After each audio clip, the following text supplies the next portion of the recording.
Olá pessoal, tudo bem? Hoje nós vamos conversar um pouquinho sobre alguns sinais e sintomas que vocês podem deparar aí no dia a dia, na rua, em passeios, em festas, encontros familiares.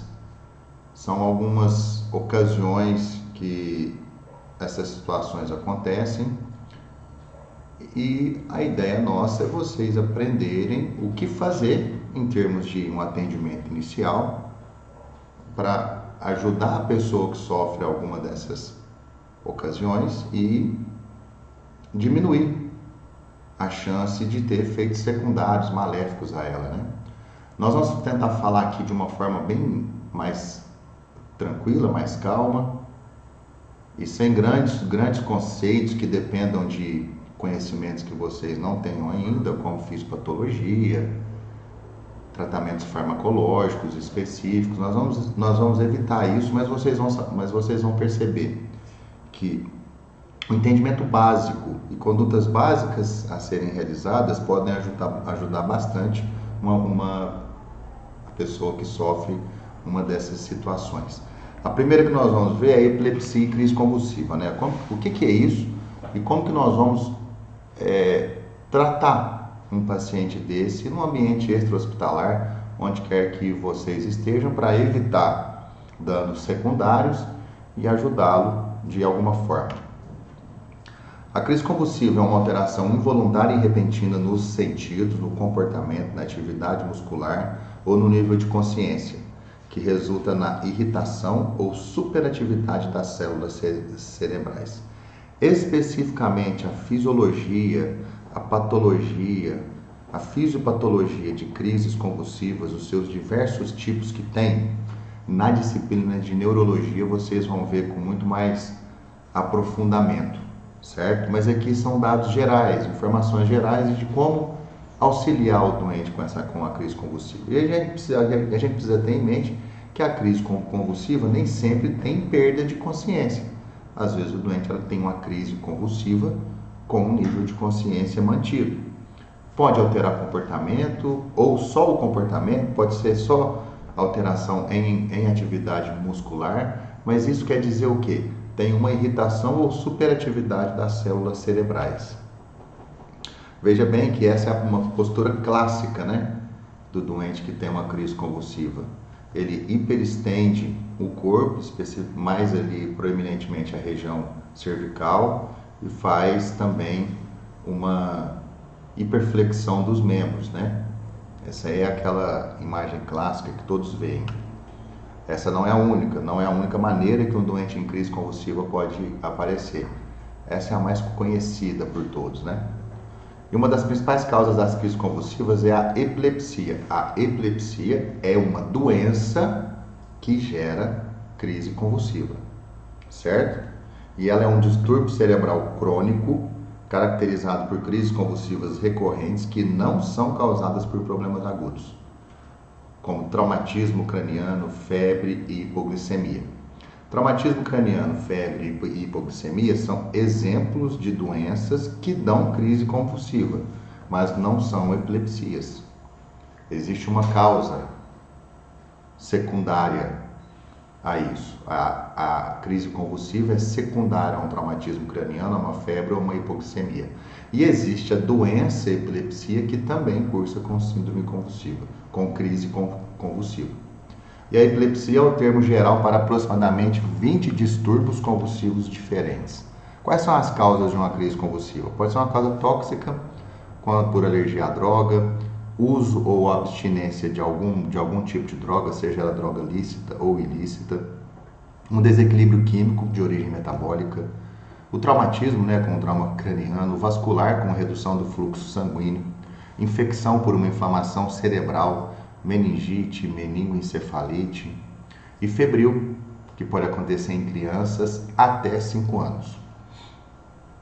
Também existe uma causa idiopática, que não tem uma causa conhecida, o doente ele tem a crise convulsiva e ninguém consegue descobrir de onde essa crise convulsiva veio. Algumas doenças degenerativas, como a esclerose múltipla, também pode ser causa de crise convulsiva, defeitos congênitos do cérebro, tumor cerebral e outras. Hipertensão, queimaduras graves e privação do sono também pode ser desencadeador de crise convulsiva. Quais são os estágios da crise convulsiva?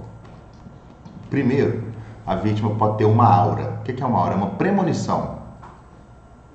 A aura, geralmente, vai ser descrita como uma sensação estranha ou desagradável que vai do estômago em direção ao peito e à garganta. O doente que já é epilético, que tem crises convulsivas já durante a vida, quando essa aura acontece, ele já tem uma premonição que ele vai ter uma crise convulsiva, certo? Para algumas vítimas, essa aura é sempre a mesma e pode acontecer com entorpecimento ou atividade motora, como giro da cabeça e dos olhos, espasmos de um membro, a pessoa começa a girar a cabeça e olho, começa a ter espasmo em um membro, ela sabe, opa, eu vou ter uma crise convulsiva. Ou pode envolver sons ou sabores peculiares. Depois que acontece a aura, ela é seguida por uma perda de consciência. A expulsão forçada de ar causada pela contração dos músculos esqueléticos, pode produzir um som de alta intensidade. A vítima agora, a gente pode ver ela pálida e possivelmente exibindo espasmos em vários grupos musculares. Depois, a vítima normalmente cai e perde a consciência por causa da crise convulsiva. Isso pode vir acompanhado de cianose, porque a respiração é interrompida durante a fase de contração muscular prolongada. E em seguida, a vítima exibe costas arqueadas, que é aquela visão que a gente mostrou no slide anterior, costas arqueadas e contração e relaxamento alternados dos movimentos em todos os membros, certo?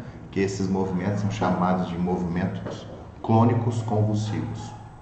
E a fase clônica, que é a crise convulsiva em si, que é aquela que a gente vê, ela vai cessar gradualmente e vai ser seguida por um estado pós-ictal, que vai ser caracterizado por um sono profundo, com recuperação gradual, até um estado de confusão temporária, fadiga, dor muscular e dor de cabeça, que é quando a pessoa começa a voltar, E a vítima, então, deve ser incentivada nesse momento a repousar, certo? Porque a atividade física pode precipitar uma outra crise. O atendimento, o que a gente deve fazer? Ajudar a vítima a deitar no chão, afastar os objetos e colocar um apoio maciço sobre a cabeça, porque ela vai cair no chão. Se ela cair no chão, ela pode machucar. Então você protege ela de ter um trauma secundário a essa queda que vai ter durante a crise convulsiva. Então ajuda ela a deitar no chão, afasta os objetos próximos para ela não cair, não bater a cabeça. Quando ela estiver ali, você coloca um apoio maciço sobre a cabeça dela, porque ela vai estar tendo movimentos clônicos, e ela pode ficar batendo a cabeça no chão com esses movimentos clônicos, e isso gerar um traumatismo craniano secundário. Manter as vias aéreas desobstruídas, isso não quer dizer enfiar o dedo na boca e arrancar e tirar a língua, tá? Não faça isso, porque o músculo da mastigação também, os músculos da mastigação, eles também vão estar tendo contrações espasmódicas. E ele pode morder o seu dedo, inclusive até arrancar. Então, você vai precisar manter a via aérea obstruída de uma outra maneira. No próximo slide nós vamos mostrar a maneira da gente desobstruir a via aérea para que o doente possa respirar normalmente. Mantenha-se calmo. Se a vítima estiver consciente, converse com ela e tranquilize, explique para ela o que está acontecendo e as pessoas também que estiverem em torno ali. Você vai ficar com ela e se você precisar de chamar alguma ajuda, manda outra pessoa chamar e você fica junto com a vítima, certo? Veja bem, tirou a cadeira de perto, tirou os objetos de perto, colocou um apoio sobre a cabeça para evitar que o indivíduo fique batendo a cabeça no chão. Nunca tente colocar nada à força entre os dentes da vítima, nada de em via oral, nada, certo? Remova ou afrouxe as roupas, principalmente em volta do pescoço, e remova os óculos. Posicione a vítima de lado com o rosto para baixo. Se a vítima parar de respirar, aplique respiração artificial e manobra de desobstrução de via aérea. Deve manter a vítima do lado com o rosto para baixo, porque ela pode ter vômitos se a lorreia é excessiva. E se isso acontecer, essa posição evita com que a pessoa aspire aquele vômito. Chama broncoaspiração, evita isso. Ou seja, olha o jeito que a pessoa fica. Primeiro tira tudo de perto, coloca esse apoio sobre a cabeça, apoia ela no chão, depois vira ela de lado com a boca para baixo, para caso ela vomite ou ela tenha alguma secreção grande pela boca, isso seja jogado para fora e não seja aspirado pelo próprio indivíduo. Não tenta segurar a vítima, restringir o movimento dela, não tenta fazer isso. Você vai cobrir ela com um cobertor para manter aquecida. Evitar que a vítima se transforme em espetáculo, né? Isso aí você vai proteger a privacidade dela, né? Depois, quando essa crise passar, ela começa a voltar. Ela volta um pouco mais sonolenta, confusa. O importante nessa hora é você acalmar e reorientar ela. Fala devagar, explica onde está, o que foi que aconteceu, usa tom de voz normal e permita que a vítima repouse. Você tem que deixar ela o mais confortável possível. Um outro sintoma, que às vezes acontece também, é o indivíduo que fala que está tonto, tem uma tontura. E a maioria das causas das pessoas não sentem tontura, mas sim confusas, como se estivessem em sonhos. A vertigem, ela envolve a alucinação de movimento, girando o ambiente dá voltas, sensação que o chão está puxando ou inclinou tanto que não é possível se manter em pé. Aquela pessoa que fica completamente tonta e não consegue se manter em pé ali. Tem uma vertigem central, que é uma disfunção dos músculos oculares, com tamanho desigual das pupilas e flacidez facial, isso é uma vertigem central. Existe uma vertigem labiríntica, que ela é mais frequente, por um distúrbio do ouvido interno.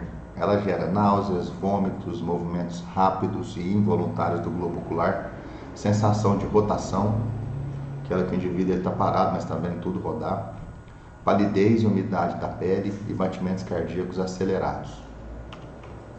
O atendimento, de novo, acalmar a vítima, ajudar a encontrar uma posição confortável e a se mover o mínimo possível, fazer uma avaliação para descartar qualquer condição que ofereça risco à vida e tem que incentivar a vítima aí sim a procurar um atendimento médico, certo? Outra coisa que a gente pode nos deparar, que nós podemos nos deparar também, é o desmaio. Desmaio, o 5, que isso é a perda repentina e breve da consciência que ocorre quando o cérebro é temporariamente privado de oxigênio. É uma sensação de que está ficando escuro, seguida de um colapso, aí você coloca o corpo na horizontal, facilitando a oxigenação do cérebro.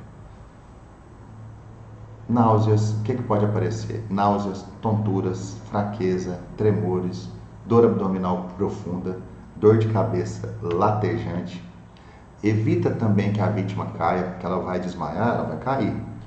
Coloque-a sentada, com a cabeça entre os joelhos, ou colocando-a deitada no chão com as pernas elevadas de 20 a 30 centímetros. Se a vítima estiver desmaiada já, você vai manter ela deitada de costas, com as pernas elevadas. Como que é isso? A vítima está com aquela sensação de desmaio, que ela vai desmaiar, coloque ela sentada com a cabeça entre as pernas. Ou pode colocá-la deitada com as pernas elevadas de 20 a 30 centímetros. Se ela já desmaiou também, coloque-a nessa posição. Você tem que assumir que o cérebro foi privado de oxigênio por algum período. E até que essa hipótese seja descartada, nós vamos desobstruir a via aérea. Nós vamos monitorar possíveis vômitos, afrouxar as roupas que possam restringir a respiração e avaliar possíveis condições que tenham causado desmaio. Verificar se tem alguma lesão com a queda, simplesmente caiu e bateu alguma coisa, cabeça, pescoço, membros. Não deixar a pessoa que acabou de desmaiar sentar-se imediatamente, certo? Acabou de desmaiar, você vai ajudá-la a sentar de forma lenta e gradual. E ajude a vítima a se sentir melhor. Você vai levar ela para um local mais calmo, tranquilo, tem ar fresco, colocando um pano frio e úmido sobre o seu rosto. E aqui falar um pouquinho sobre afogamento. O afogamento vai ser a asfixia gerada por aspiração de líquido de qualquer natureza que venha é inundar o aparelho respiratório e digestivo, estômago e esôfago. Haverá suspensão da troca ideal de oxigênio e gás carbônico pelo organismo, porque o aparelho respiratório ele está inundado de água. Essa troca gasosa não vai acontecer de maneira correta. Sinais e sintomas em um quadro geral pode haver hipotermia, com baixa temperatura corporal, náuseas, vômitos, distensão abdominal, tremores, cefaleia, que é a dor de cabeça, mal-estar, cansaço, dores musculares. Em casos especiais, pode haver apneia, com parada respiratória, ou ainda uma parada cardiorrespiratória. Esses casos especiais são os casos mais graves de afogamento, com maior tempo, com aspiração maior de volume hídrico, seja ele de qualquer natureza, volume líquido, seja de qualquer natureza, e pode levar à apneia, que é a parada respiratória, ou ainda uma parada cardiorrespiratória. Os primeiros socorros em afogamento. O objetivo, promover menor número de complicação. Ou seja, a gente deve prover o cérebro e o coração de oxigênio até que a vítima tenha condições de fazer sem ajuda externa, ou até ser entregue a um serviço médico especializado. E como que a gente faz isso? A partir da nossa última aula, que é medidas de suporte básico de vida. Aquelas de compressões torácicas e ventilação. 30 compressões, 2 ventilações. Para quê? Habilitar a vítima aos procedimentos posteriores do suporte cardíaco avançado de vida. Certo? Aí esse já vai ser no ambiente hospitalar. Mas se você faz o suporte básico de vida com massagem cardíaca, respiração, você mantém o doente vivo até ele chegar ao atendimento médico especializado e fazer o suporte avançado de vida. Isso nós vamos treinar na prática também, o atendimento de suporte básico de vida. Aqui nós vamos falar um pouco sobre o socorrista mais como uma curiosidade, porque nós, como médicos, não vamos estar muito ligados nessa parte agora. O socorrista, ele deve promover o resgate imediato e apropriado, nunca gerando situação em que ambos, vítima e socorrista, possam se afogar. Senão não adianta. E a prioridade no resgate é retirar a pessoa da água e fornecer no meio de apoio que poderá ser qualquer material que flutue, qualquer coisa que você possa fazer, ou então um transporte. Você precisa tirar a pessoa da água o mais rápido possível. O socorrista, ele deve saber reconhecer uma apneia, uma parada cardiorrespiratória e saber prestar reanimação cardiopulmonar. Qual que é essa reanimação cardiopulmonar? O suporte básico de vida. Ele deve reconhecer se o indivíduo tem uma parada respiratória ou uma parada cardiorrespiratória e fazer o suporte de vida em cada um desses cenários. O socorrista faz isso. Os primeiros socorros em afogamento. Tem o resgate, que o resgate deve ser feito por fases consecutivas, com observação, entrada na água, abordagem da vítima, transporte da vítima e atendimento dela. Na fase de observação, vai implicar na observação do acidente. O socorrista vai verificar a profundidade do local, o número de vítimas envolvidas, o material disponível para o resgate. Ele deve tentar o socorro sem precisar entrar na água. Vai estender qualquer material que ele tenha ali à disposição, que tenha propriedade de boiar na água, mas não deve também atirar nada que possa ferir a vítima.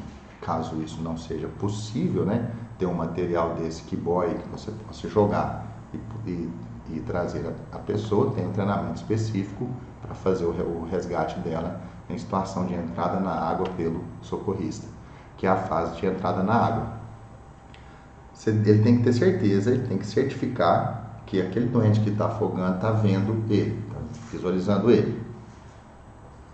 Se ocorrer em uma piscina, a entrada deve ser na diagonal à vítima e deve ser feita da parte rasa para a parte funda. No mar ou no rio, também deve ser diagonal à vítima e também diagonal à corrente ou à correnteza, respectivamente. Abordagem. Essa fase ela vai acontecer em 2 etapas. Uma abordagem verbal, ocorre a uma distância média de 3 metros da vítima. Quando você chega mais ou menos a essa distância, o socorrista ele vai se identificar e tentar acalmar. Se ele conseguir, ele vai passar instruções para aquela exposição de costas, que aí habilita uma chegada dele próxima à vítima sem risco. Na abordagem física, o socorrista deve fornecer algo em que a vítima possa se apoiar e só depois disso ele vai se aproximar fisicamente, segurar a vítima e depois o braço de dominância dele deve ficar livre para o nado e o outro braço será utilizado para segurar a vítima. Vai ser passado embaixo da axila e apoiando no peito da mesma. Essa mão não será usada para segurar o queixo do afogado, de forma que este fique fora d'água. Essa mão vai ser usada, passou a mão debaixo das axilas, pegou no peito, a mão utiliza para segurar o queixo e manter o queixo do afogado fora da água e ele consiga respirar. Transportando, se for em piscina ou em lagos, o objetivo sempre será conduzir a vítima para a porção mais rasa. No mar, será admitido o transporte até a praia quando a vítima estiver consciente e quando o mar oferecer condições. Será admitido o transporte para o alto mar, que é um local profundo e de extrema calmaria. Se a vítima estiver inconsciente, o mar estiver extremamente revolto. Essa atitude dará condições ao socorrista de repensar o salvamento. Interessante isso. E na fase de atendimento, os procedimentos em primeiros socorros devem adequar-se ao estado particular de cada vítima. A gente precisa falar que o líquido que costuma ser expelido após a retirada da água provém do estômago e não dos pulmões. Por isso a saída disso aí é natural. Não deve forçar provocando vômito. Isso pode gerar novas complicações. Caso o acidente não tenha sido visto pelo socorrista, ele deve considerar que a vítima possui um traumatismo raquimedular e tomar todos os cuidados pertinentes a este tipo de patologia, quais sejam imobilizar o doente e imobilizar a cervical dele. Acalmar a vítima, fazê-la repousar, aquecer através da substituição das roupas dela molhadas, fornecimento de roupas secas, casacos, cobertores e bebidas quentes. Vai manter a vítima deitada em decúbito dorsal, procedendo com a lateralização da cabeça ou até da própria vítima, a fim de que não ocorra aspiração de líquido. Como aquele líquido que está no estômago ele vai ser expelido, a cabeça de lado evita, quando esse líquido for expelido, dele ser reaspirado.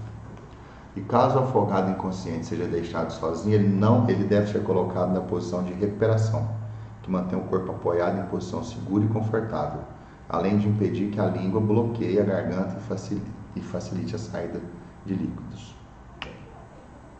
Fazer a desobstrução das vias aéreas através da extensão do pescoço, da retirada do corpo estranho e da tração mandibular, certo? Sempre pensar que existe a possibilidade de trauma cervical. Se existe a possibilidade de trauma cervical, não faça a hiperextensão cervical. Se a vítima tiver em parada cardiorrespiratória, proceder com a respiração boca a boca, objetivando manter a oxigenação cerebral, que faz parte do suporte básico de vida. E em vítimas com PCR, efetuar a ressuscitação cardiopulmonar. Vítima que está em parada cardiorrespiratória, ressuscitação cardiopulmonar. Certo? E aqui vamos falar da síndrome conversiva. A conversão é uma transposição de um conflito psíquico em sintomas somáticos, presentes basicamente nos sistemas neuromuscular voluntário, paralisias, ou sensório perceptivo, anestesias. Possuem um significado simbólico e denunciam falhas do mecanismo de defesa psíquica. Recalque, é aquele indivíduo que ele faz conversão de sinais e sintomas, manipulação desses sinais e sintomas, e começa a falar que ele está com membros que estão começando a ficar dormentes, anestesiados, paralisados. A síndrome conversiva pode aparecer com transtornos motores, convulsões, anestesia e perda sensorial dissociativas. Os diagnósticos diferenciais. O doente pode ter algum transtorno neurológico por trás, como uma epilepsia, um traumatismo crânioencefálico, um tumor do sistema nervoso central. Pode fazer uso e abuso de álcool e drogas. Pode ser um doente com uma esquizofrenia, com uma depressão grave, com uma esclerose múltipla, miastenia graves, lúpus eritematoso sistêmico, transtorno somatoforme e pode até gerar simulação também. Nenhuma evidência de transtorno físico que explique os sintomas. Começa a examinar o doente, tentando fazer o diagnóstico dele, não acha nada que explique os sintomas dele. Tem evidência de uma causação psicológica. Algum fator psicológico pode ter desencadeado o fator, a síndrome conversiva. Tem algumas características clínicas de apresentação e tem características de personalidade específicas também. Para a gente abordar o paciente, tem que ser num local adequado. Não é nunca numa sala cheia de gente que você vai abordar o paciente sobre algum transtorno psíquico que ele tenha. Você precisa fazer uma abordagem verbal, mas em um ambiente mais calmo, tranquilo, separado e sozinho. Orientar os acompanhantes, ver as medicações que ele utiliza, caso ele utilize alguma medicação, e vai encaminhar para o serviço especializado. E aqui é o OVACI, né? Que são os quadros de engasgo, obstrução de vias aéreas por corpo estranho, que a gente pode encontrar essas obstruções leves da via aérea, quando o cliente tem troca gasosa, está consciente, consegue tossir, mas ele apresenta chiado no peito quando respira. Tem alguma coisa que obstrui, mas obstrui de maneira leve. E aí, quando for esse caso, o doente ele consegue tossir, ele respira. Você precisa encorajar a pessoa a tossir para expelir o corpo estranho e acompanhar a evolução. Se essa obstrução vai se tornar grave, aí a troca gasosa pode ficar insuficiente, ou então pode até não ter a troca gasosa. E aí a pessoa não vai conseguir tossir, os ruídos respiratórios podem ser percebidos ou pode até estar ausente por uma obstrução completa, a pele fica cianótica e não consegue falar e nem respirar, porque está completamente obstruído. Nesse momento a pessoa vai levar as mãos ao pescoço, vai agarrar com o polegar e os dedos, arregalar os olhos e vai mostrar claro sinal de asfixia. Nesse momento é necessário acionar imediatamente o serviço de emergência. E quando isso acontece, é indicada a manobra de Heinrich. Para isso, nós vamos nos posicionar atrás do doente, envolver ele com os braços, fechando uma das mãos, e essa mão vai ser colocada com o lado do polegar contra o abdômen, na linha média entre o apêndice tifoide e a cicatriz umbilical. O punho fechado deve ser agarrado pela outra mão e em seguida aplicar golpes rápidos para dentro e para cima até que o corpo estranho seja expelido ou a pessoa tornar-se inconsciente. Essa manobra provoca uma tosse artificial e aí essa tosse artificial tenta expelir o corpo estranho.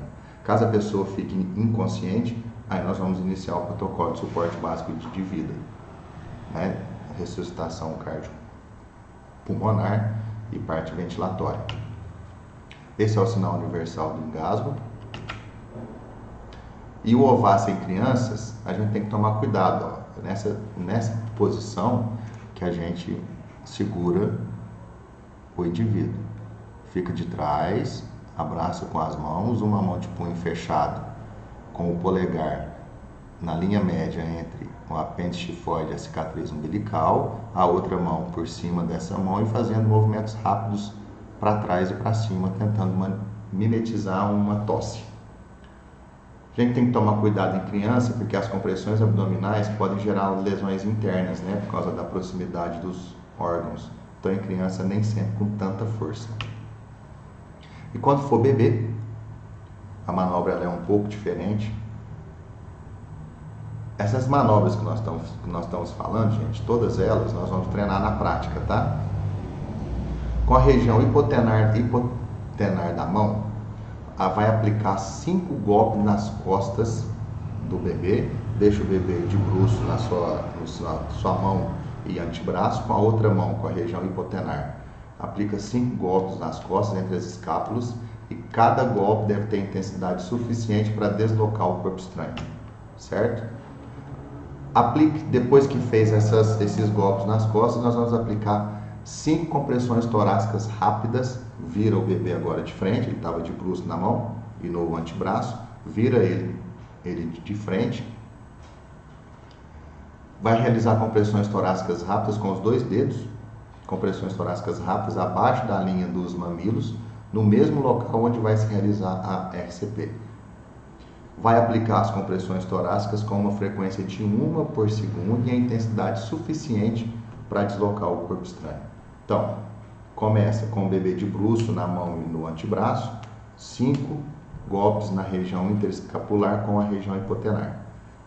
Feito isso, volta o bebê de frente e faz compressões torácicas com os 2 dedos no mesmo local onde se vai realizar a RCP, a ressuscitação cardiopulmonar. E também nós temos os quadros de hipoglicemia e de hiperglicemia.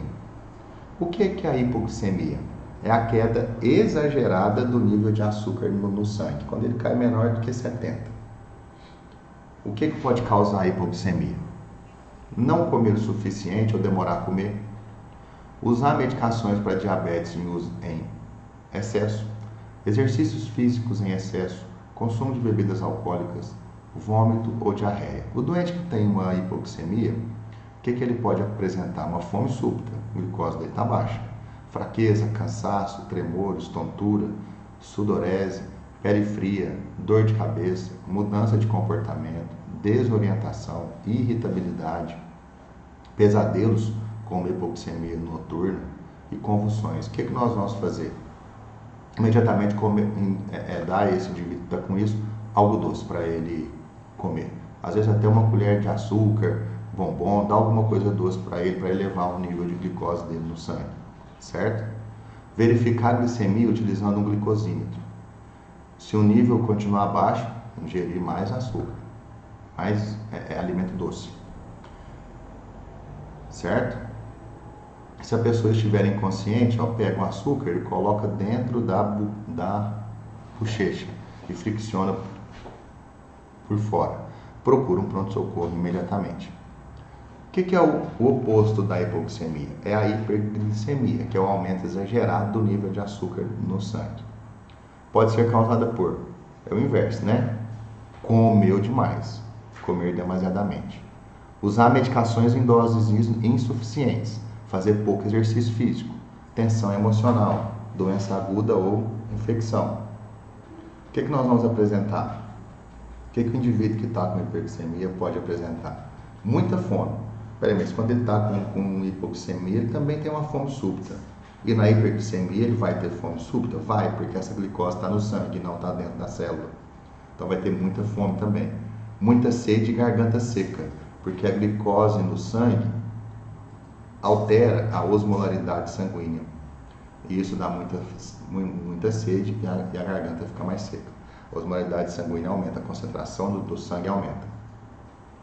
Começa a urinar muitas vezes, perder peso, visão turva, muito cansaço e sonolência, indigestão, vômitos e dor abdominal e uma inconsistência nos casos graves. O que eu vou fazer?